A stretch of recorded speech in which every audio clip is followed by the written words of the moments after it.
The CBS Radio Mystery Theater presents... Come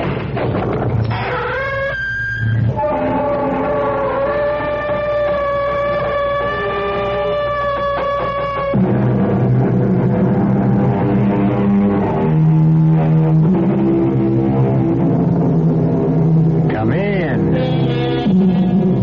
Welcome. I'm E.G. Marshall. Welcome to the universe of the uncanny. To the land from which no traveler returns, alive or sane. It can be reached so many ways. Down trails of terror, along paths of peril, or, strangely enough, through bustling city streets. There are no markers that tell you when you cross the frontier of fear. But once you do, there is no mistaking the horror that lies ahead. I suppose I should be frightened by your cheap tricks, whatever you are. But I'm not. I'm going now. And I warn you, you will regret it. Well, she's gone, Harry. For good. Gladys will never trouble us again. What happened? What did you do to her? Can't you guess, Harry? We eliminated her. We typed her into an early grave. You didn't have to go that far. I could have handled her. I couldn't take the chance, Harry. You forced my hand. You divulged our little secret. And I'm not quite ready for that yet.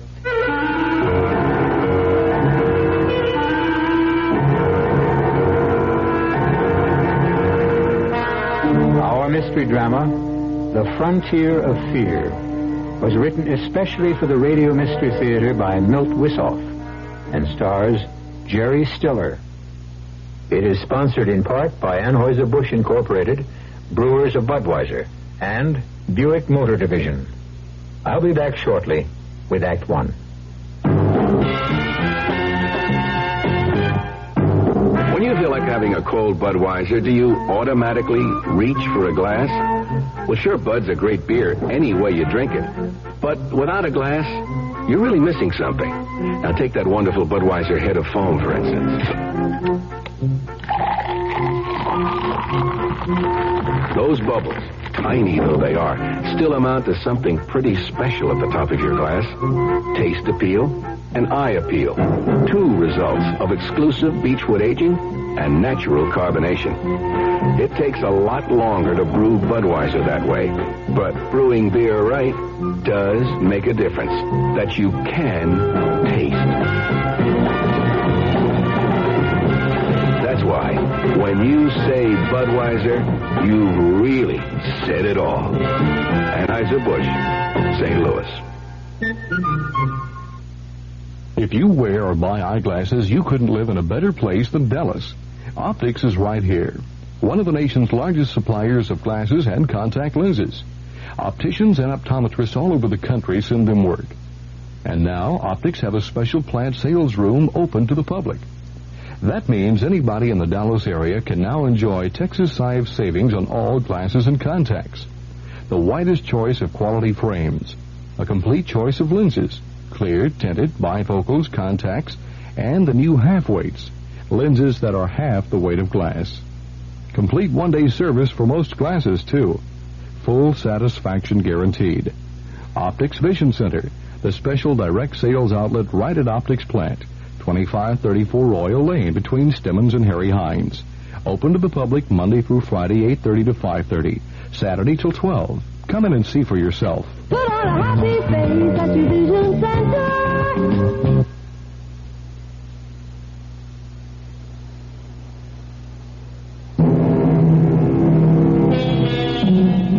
One expects to find terror in a haunted house or on the barren, wind-swept plains of the Aztec pyramids. But it is even more intense when it is encountered on the streets of a modern metropolis. In our little tale, Harry Dorn meets the unfathomable as he crosses the threshold of a pawn shop. But why not let Harry describe his frightening journey in his own words? Listen to me, please. Whoever finds this tape, hear me through, or it's curtains. Not for me. I'm a dead duck, no matter what happens. But for you, and for everyone else in the whole world. I know you think this is a gag, but it's not. You gotta believe me. I never prayed before, but I do now. I'm Harry Dawn. Nobody. Small-time con man, losing horse player, dead-end Dawn. That's how I think of myself. My life was a series of ups and downs. Mostly downs. But never as down as the day I walked into Flint's pawn shop. That's a good name for him. His heart is made of it. Morning. What can I do for you? Oh, it's you, Harry. Don't get all choked up, Flint. This is no touch. And what have you got in your mind? I don't know. Just dropped in. What do you give me for this? Tell me what it is first. You really don't know? How about that? These are the silks Arcaro rode when he won the Derby on citation. So what? So it's history. Only the creeps like you, sorry, no sale. Take it for only $25. It's worth a lot more.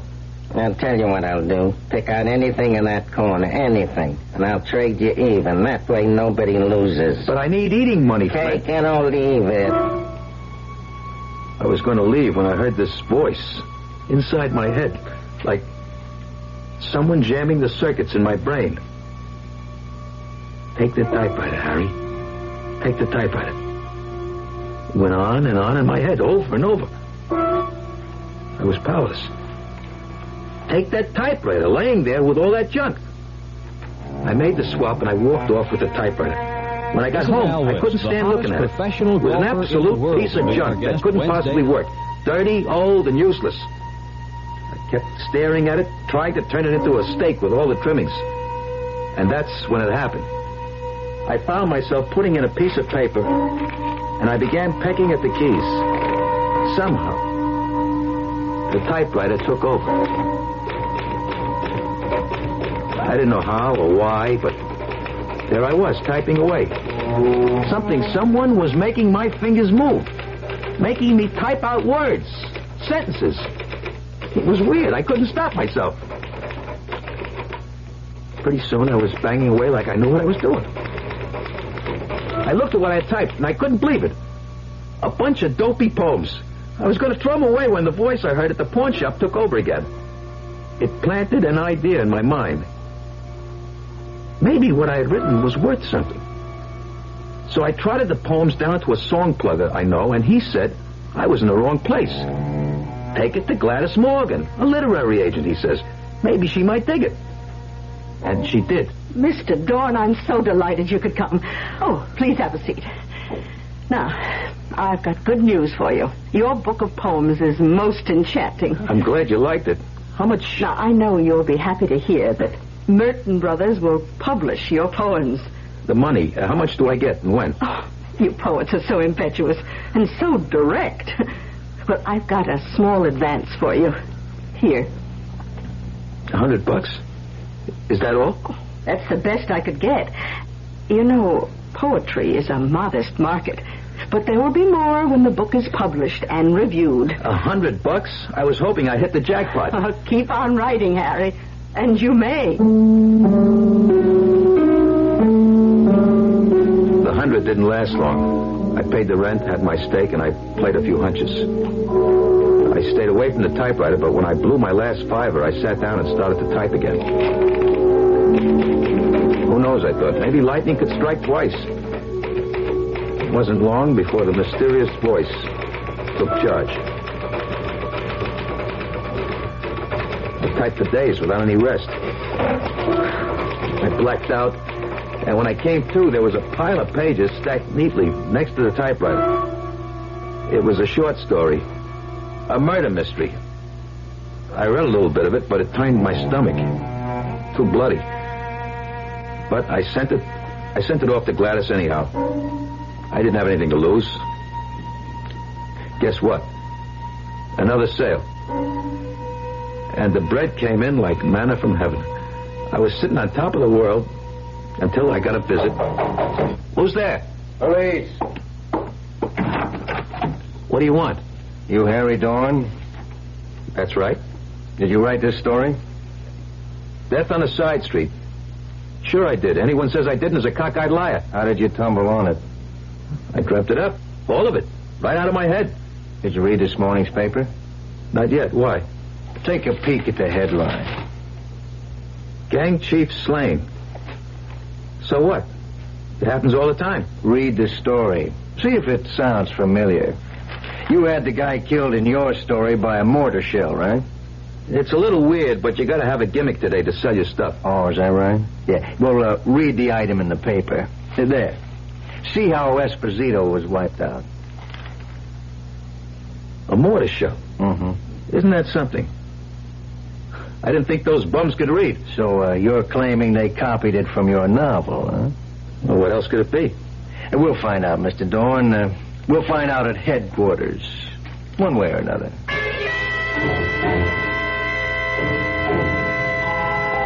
They dragged me down and worked me over for a couple hours, but they couldn't hold me. The lawyer Gladys hired had me sprung. I was pretty well shaken by the time I got home. I sacked out for about 24 hours, and then I went back to my usual routine. It didn't take long before I was in my usual condition. Tapped out. My investments betrayed me, 6 straight losers on the NFL cards, and 2 days of dogs at Belmont. I had to get back to that infernal machine. The typewriter. This time I tried to do my own thing.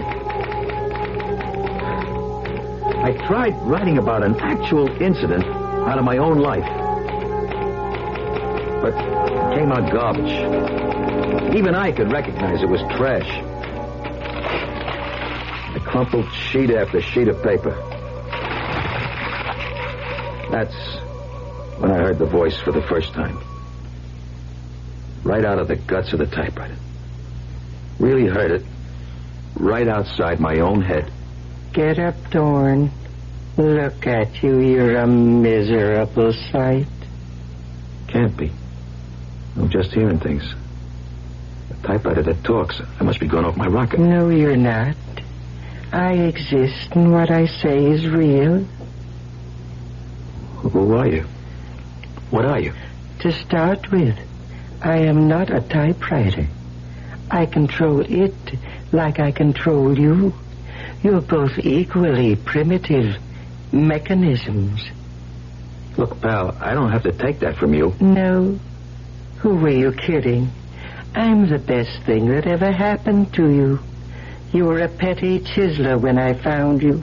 You found me? Of course, you fool. You didn't have any choice in the matter. Please, what do I call you? It doesn't matter. In my world, I'm known as... What is your equivalent? Gan. All right, Mr. Gan. Clue me in, will you? Just a little. Well, I can do things. I can read what you call the future. Or I can make things happen. Either way, I don't like it. Put your fingers on the key.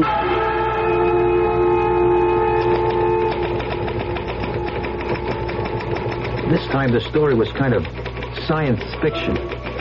Crazy, weird. Then the ending really got to me. A tidal wave that sweeps across the ocean and wipes out an island in the Pacific, killing every living thing. I wanted to throw the damn thing into the garbage can, but I was flat. So I pedaled it, and sure enough, it came to pass. This is your 6 o'clock news. A spectacular tidal wave inundated the tiny island of Kunjera in the Pacific Ocean, killing more than 100,000 people. Oh, those lives washed away because I had a gambling habit. I felt guilty as hell, and I made up my mind to get rid of the typewriter. And Mr. Gann. What do you think you're doing, Harry? I'm getting rid of you, once and for all. I can't go on helping you slaughter people. I got a conscience, man. What's that? You really don't know, do you? Why should I? I'm not human, you know. What is this conscience? It's hard to explain. Let me see. You know, there's a good and a bad. Like, you don't squeal or welch on a bet Or put down a friend? Well, the worst thing you can do is to kill somebody. That's when you feel rotten. That's your conscience working. But you people take life all the time. You eat other organisms. That's different. I'm talking about human life. And you keep slaughtering each other day after day. We get punished for that. Not all the time. I could see I was getting nowhere with Mr. Gand. I was in the grip of a force way beyond me. I started to type again. Don't ask me why. I couldn't help myself. Suddenly, I heard this rapping at the door. I kept quiet, hoping whoever it was would go away. But they didn't. I could hear the plastic card slipped in between the door and the lock. And then the door swung open. Hello, Harry. You didn't answer, so I tried the door, and it was open. You mean you jimmied it open, Pete? That wasn't nice. It's not nice to keep your friends waiting, especially friends who have been so patient with you. If it's the money I owe... That's exactly what it is, money. When you gonna get the scratch up? I'm expecting it any minute. I'll drop it by in the morning. No way. The boss wants the bread now. Well, look, just hang on for a minute, will you? I want to finish something I was typing. I ain't got much time. Hey, what's that you're writing? Your farewell address? Huh? No, it says the door opens and a messenger delivers a package containing $500. Yeah, and I'm Cinderella. How do you like that, pal? Hey, will you stop it, will you? Just a few more minutes. Rapid messenger. Here. Thanks. I'll take that. Here's something for you, kid. Well, I'll be 500, all right. I'll take what you owe, Harry. So long, pal, and thanks for saving both of us a lot of trouble. That was close, Harry. Too darn close. Why did you wait so long? To teach you a lesson. One you must never forget. Okay. You made your point. Good. We've got our most important work ahead. Until now, I've just been feeling my way to make sure I had everything down pat. Now I've got complete control over you.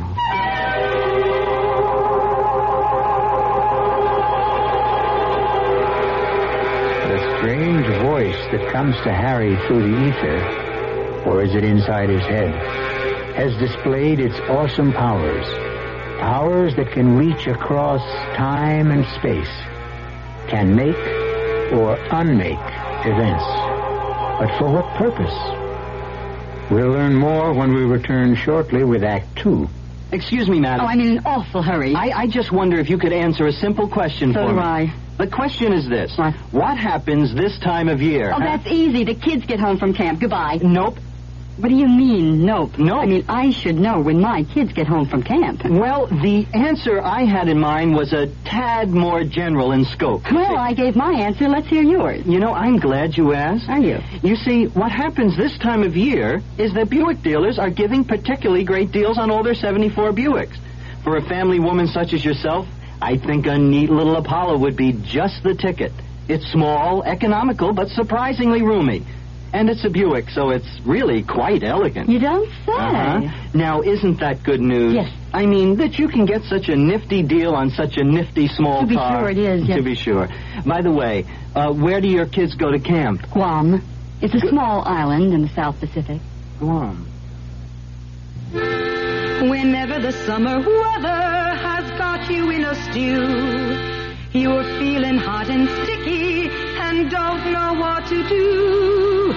Yes, the double deodorant feeling, the sour freshening, it's yours for sure every time you shower with a lot of Irish rain. Cool off with an Irish Spring shower. Summer refreshment, summer protection for the whole family. Enjoy summer more with Irish Spring. Irish Spring.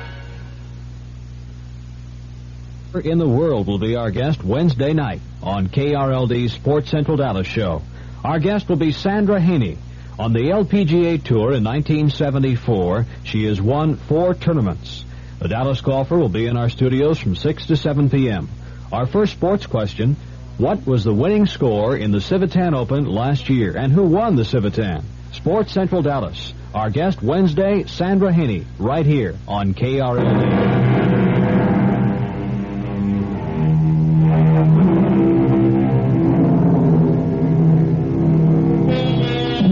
In this age of computers, we're accustomed to machines that can work wonders. Have you ever thought of the day when we'll come up with a machine that can go far beyond the capabilities of the computer? One that can instead reverse the process and program man for, well, let's find out what Mr. Gahn intends for Harry Dorn. The next few weeks were kind of peaceful. Like Mr. Gahn was going through a phase. He seemed to be preparing for some big event. He had me lug in all kinds of books from the library, and I kept typing this stuff, word for word. He had me copying the Department of Defense budget, line for line. I darn near wore out my fingers. After I'd been at it for about 10 straight hours, I felt I'd had it right up the ear. I stopped typing and I started rubbing my fingers to restore the circulation. I haven't told you to stop. Look, pal, my fingers are numb, my nerves are frazzled, and I'm just plain pooped. I need rest. Whatever for? I guess you don't understand that, do you? Oh, well, if you must. But don't shut your eyes too long. Hold it. Why? Somebody knocks at your door at 1 a.m. You wait for them to go away. I'll bet it's them goons. Why should they pay you a visit? You've cleared your obligation to them, thanks to me. It's Gladys, Harry. Please open the door. I know it's late, but I must talk to you. Okay, just a minute. Oh, thank you. Now, why haven't I heard from you, Harry? I didn't have anything to say. I just wanted to know why you... Why I what? Why you've decided to leave me for another agent. But that's crazy. I never... Oh, don't play with me, Harry. I got your note. What are you talking about? What note? Oh, here. Read for yourself. But I never wrote it. Oh, I get it. It's your doing, Mr. Gahn. You had me write it, and I sent it without reading it. Who are you talking to? Oh, poor Harry. You've been working too hard. It's not me. It's that typewriter. Gladys, I'm going to show you something that'll knock your hat off. You think I wrote them poems and all that other junk? Oh, I believe anything you say. Sure. Well, the truth is that the typewriter, or rather, Mr. Gahn, does all the brain work. Watch. Come closer, Gladys. Just watch what comes out. In the early hours of the morning, the city was asleep. Darkness blotted out the pressures and the torment of the day. Pretty classy. I never had any education, Gladys. I just sit there and punch the keys under his direction. It is true, Miss Morgan. Oh, what? This lame brain would be hard put to write simple declarative sentences by himself, let alone this magnificent output. Who are you? What kind of trick is this? No trick, my dear. What Harry told you is absolutely correct. Oh, it's too bad, however. Too bad he insisted on telling you. What are you talking about? Type, Harry. Type until I tell you to stop.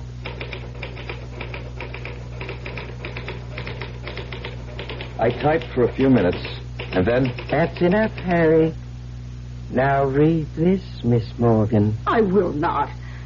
You may have him under your control, but not me. Goodbye, Harry. Gladys Morgan turned to go. She was distraught. But she would have been terrified if she only knew. Don't go, Gladys. Don't leave now. If she only knew what fate awaited her on the other side of the door. Well, she's gone, Harry. Gone for good. Gladys will never trouble us again. What did you do to her?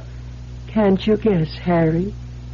We typed her into an early grave. Why did you have to do that? You forced my hand, Harry. You divulged our little secret. And I'm not quite ready for that yet. I fell asleep that morning just as the lights started to come up. I was exhausted. When I awoke, I poked my head out of the door carefully, not knowing what I'd see. But the scene was the same as usual. The morning paper was waiting. No one had swiped it, even though it was late. It's not in there. What's not in there? How do you know what I'm looking for?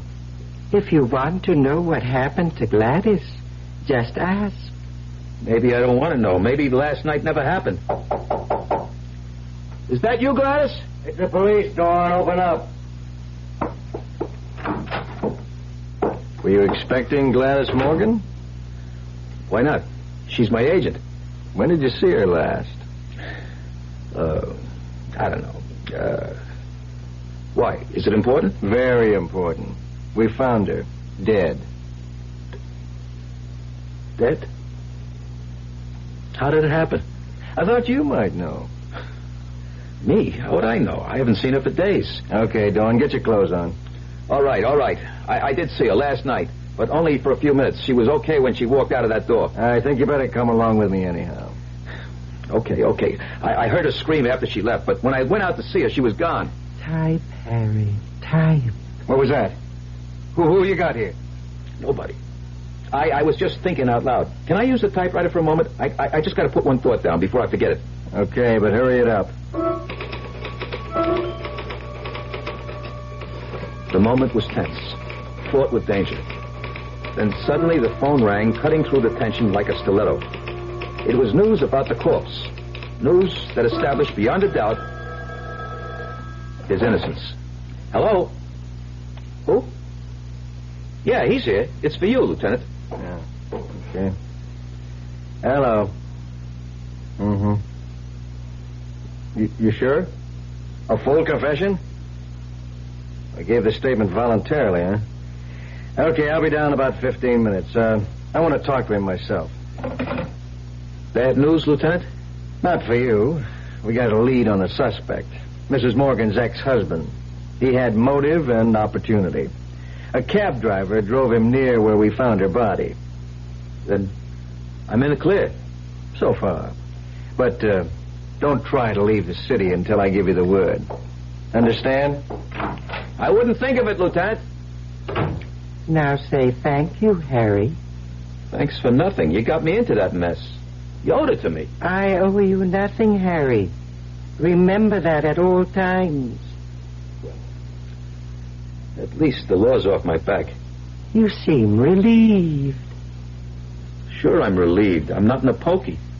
You feel relieved, even though you know someone else will suffer for a crime he didn't commit. But I didn't do it either. Of course you didn't. But your information could clear him. What about your precious conscience? I don't want to get mixed up in murder. You mean if he takes the rap, as you would put it, then you're free and clear? Isn't that true? How did I ever get into this fix? Why did I ever walk into that stupid pawn shop? It wasn't a free choice, Harry. I picked you. For what? I asked you that before. What are you going to do with all that information that I've been typing? I've already told you, Harry. You'll be the first to know when the time comes.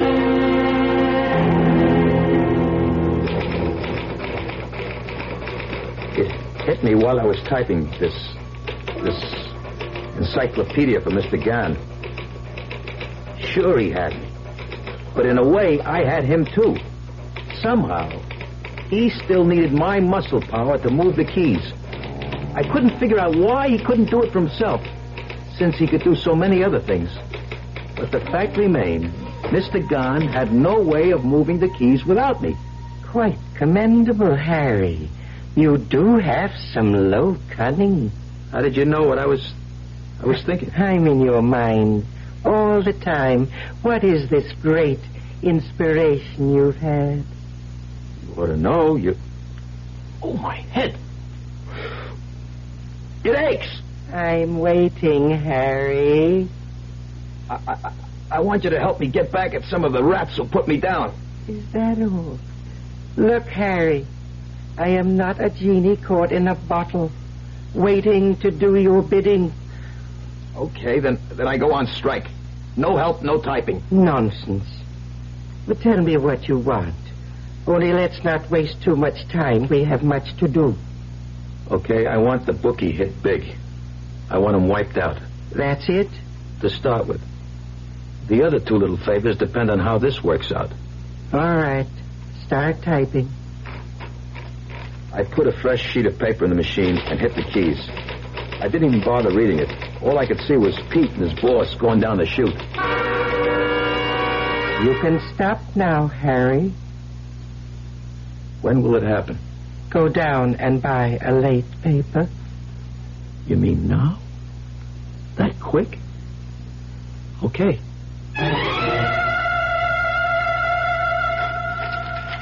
Turn to page 37, Harry. Column 2. Bookie found slain. Dead.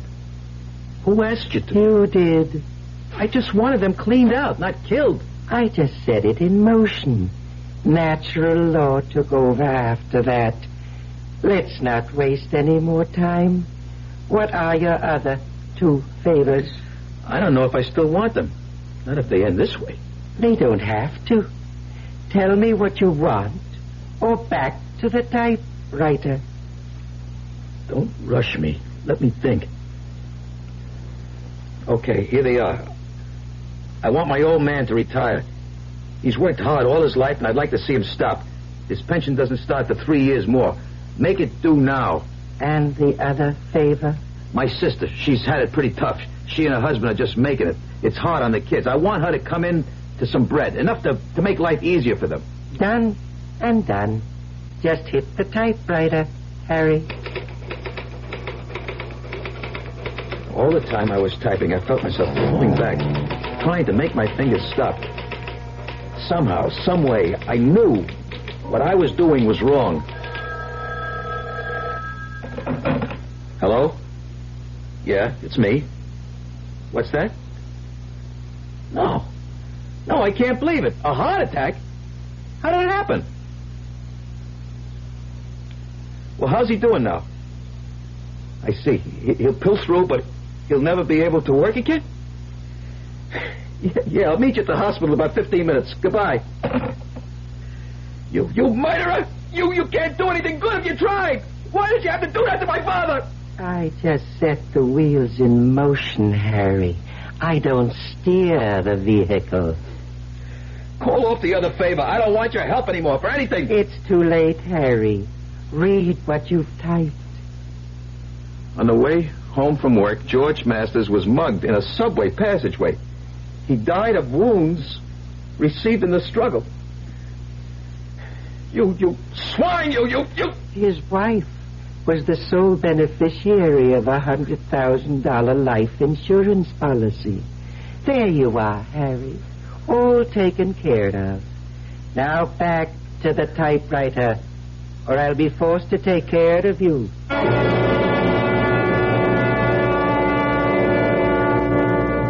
Men have been slaves of many base emotions. Greed, lust, power.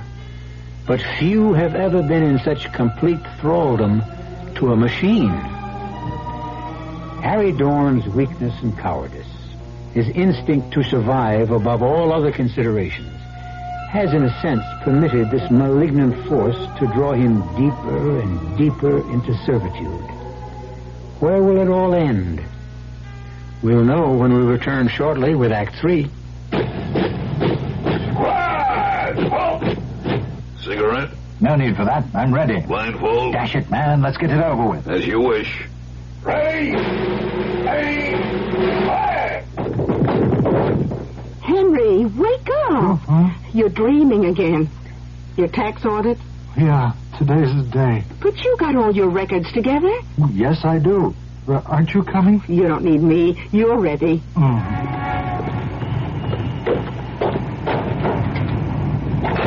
Can I help you, sir? We are here for an audit. Won't you have a seat? Thank you. Well, now, let's see. If you have good records of your income and receipts for your deductions, an audit of your federal income tax return can be easier than you think. How did it go, Henry? No problem. Nothing I couldn't handle. This message presented on behalf of the Internal Revenue Service. I'm Jill St. John. I'm an actress, and I pamper my body. That's why I kept switching underarm sprays, until I found the one that gives me everything I want. New Body All Powdery Spray without talc. It gives me the comfort of powder, yet it's almost invisible on my skin. And the deodorant, like it says on the label, is micro-encapsulated, so it keeps releasing fresh deodorant at the first hint of moisture. New Body All Powdery Spray without talc. I'll never switch again. The grand opening of the new Sheraton Safari is this weekend, and they've got a beautiful offer for your family. The Lost Safari Weekend. You'll get a room at the Sheraton Safari, breakfast and dinners, and tickets to Six Flags, Seven Seas, Sports World, and Lion Country Safari. All of this, an entire 3-day weekend for your family for only $100 flat. For reservations, call 263-4421, 263-4421, or visit the new Sheraton Safari off the Turnpike on Beltline just south of Lion Country Safari.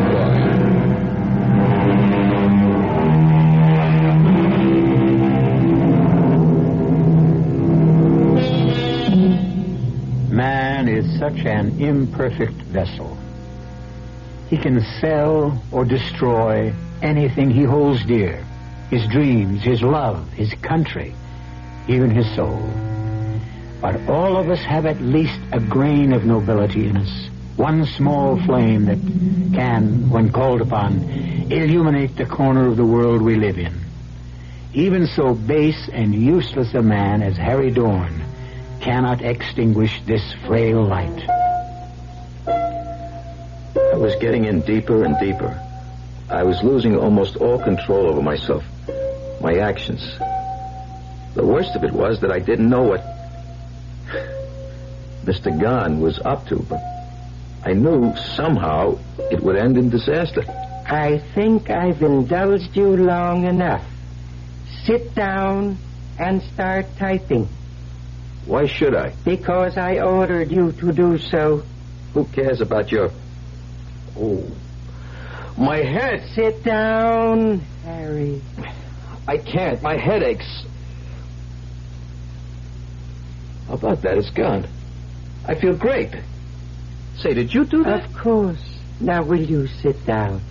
I can reward or punish you. That's the free choice you have. Type or suffer. What would you do? Take the carrot instead of the stick? Well, that's what I did too. So, I started to type. And this time, it was for keeps. No poems or novels, but some kind of crazy technical thing. Pages and pages and pages.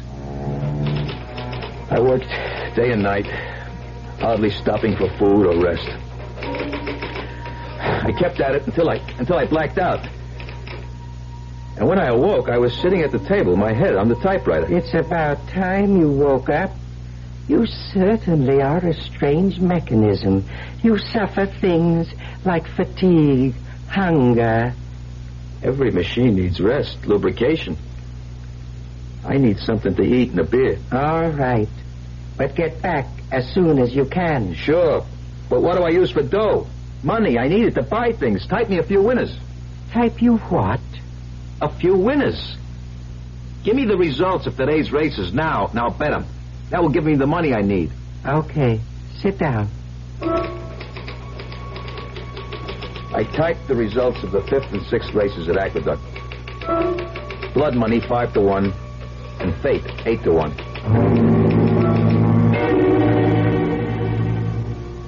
You win again, Harry. Fate 17-2. Not bad.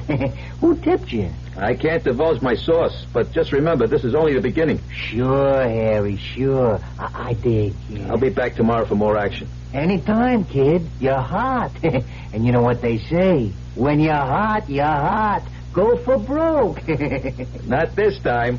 I got it all psyched out. A new system they can't miss. Yeah, and I'm going to be Miss America this year. Wait and see, wise guy. Wait and see. It's about time you got back. What am I supposed to do? Punch a time clock? Count your blessings. I came back at all. Oh, I wasn't worried about that for a moment. Now, shall we do a little work? Why not? You give a little, I give a little. Start typing, Harry. I typed through the night. By the time the sun started to come through, I had piled up a ton of paper. It's a lucky thing the pages were numbered. Otherwise, I'd never know how to put it all together. We're not through yet, Harry.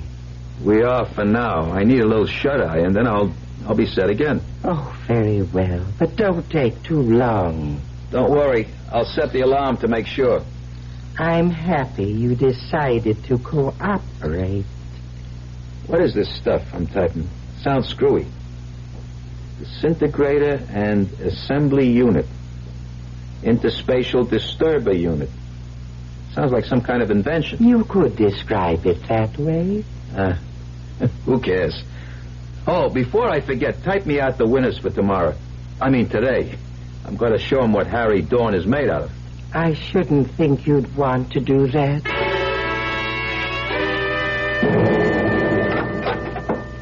Mr. Gunn, you here? Yes, Harry, still here. Guess what? The card. We swept it. Daily double. 4 exactas and a triple. I had to move around to several bookies before the day was over. They couldn't handle it all. Did you get it? Not all of it. They're going to deliver the rest in a few days. I'm riding high.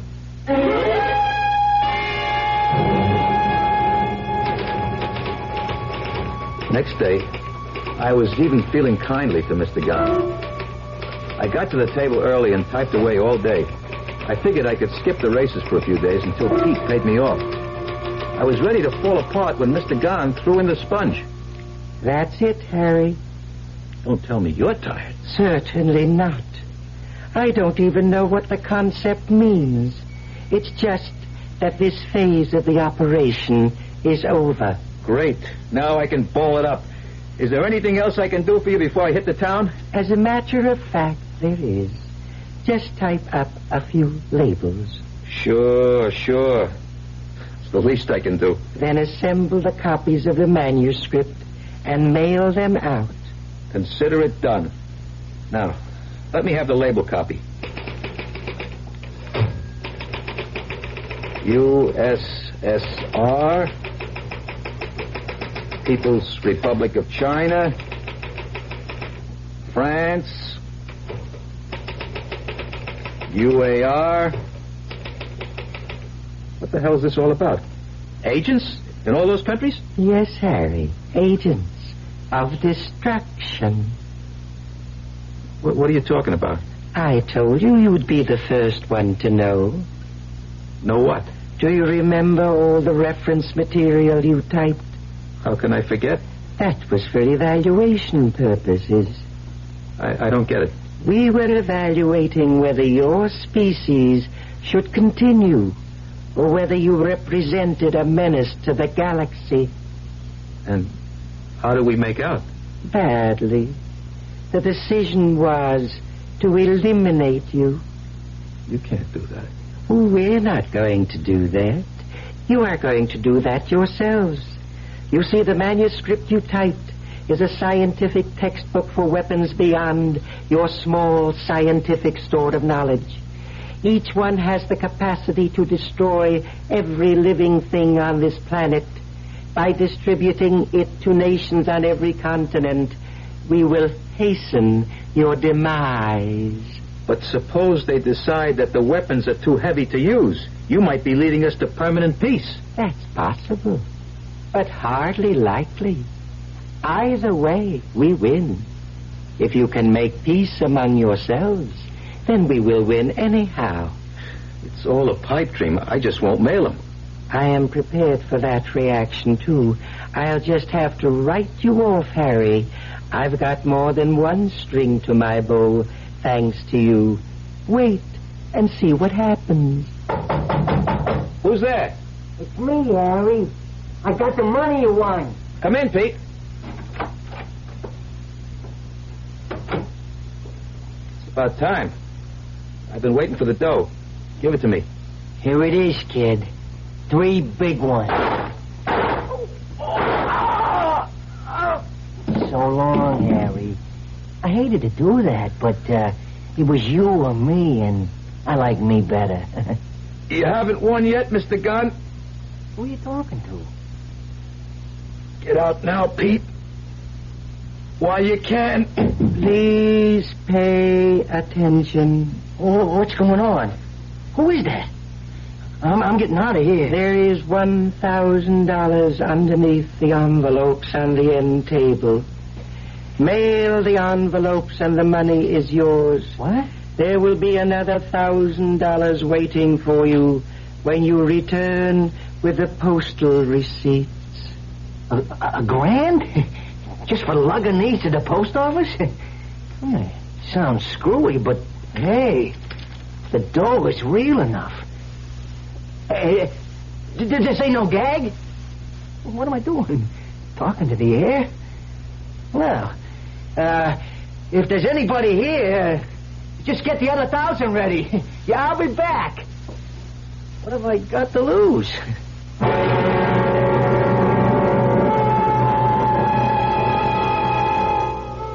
Harry Dorn gave his life in what was perhaps the first unselfish action of his miserable existence. And it seems for naught. But then again, perhaps not. Just as Mr. Gann underestimated Harry's greed, he may also have miscalculated the corruption of the world's leaders. They may set Mr. Gann's sinister plans back indefinitely. At least we hope so. I'll be back shortly. Do you think a computer programmer needs the use of his legs? New York University doesn't. They hired a man who's almost totally paralyzed. Yet they'll be the first to admit Tom Clancy's one of the best computer programmers they ever had. Of course, Tom Clancy's just one person, but there are millions of men and women in this country very much like him. People who have accepted their disabilities and come through rehabilitation with skills, determination, and a sense of responsibility. Yes, Tom Clancy's got a very good job. But what about all the others? The Director of Vocational Rehabilitation in your state has a file of highly qualified people in every field, ready, willing, and able to work.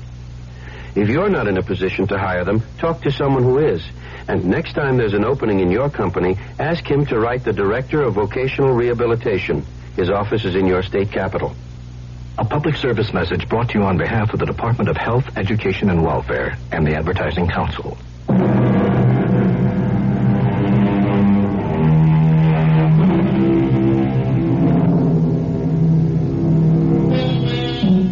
And so we close our tale of terror. The path that took Harry Dorn across the frontier of fear was a costly one for him. He paid for his moment of greed with his life. But in the final analysis, Harry was only a straw in the wind. His entrances and exits are over. But what of us, the human race? Our cast included Jerry Stiller, Paul Tripp, Bryna Rayburn, and Bob Caliban. The entire production was under the direction of Hyman Brown. Now, a preview of our next tale. It's a matter of life and death. Life and death? Whose? Yours, I'm afraid.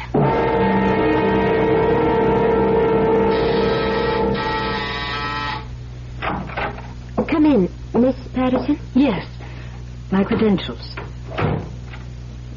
New York City Police. Mrs. Stoddard, what I'm about to tell you is going to shock you. But please keep in mind that at the moment, at least, you're in no danger. Danger? At the moment? What are you talking about? Let me explain. About an hour ago, the body of a young woman, a bride, was found in her home in Shaker Heights. I just heard the bulletin on the radio. Did you? What has that murder got to do with me? She was murdered by your husband. Radio Mystery Theater was sponsored in part by Buick Motor Division and Anheuser-Busch Incorporated, Brewers of Budweiser. This is E.G. Marshall inviting you to return to our Mystery Theater for another adventure in the macabre. Until next time, pleasant dreams.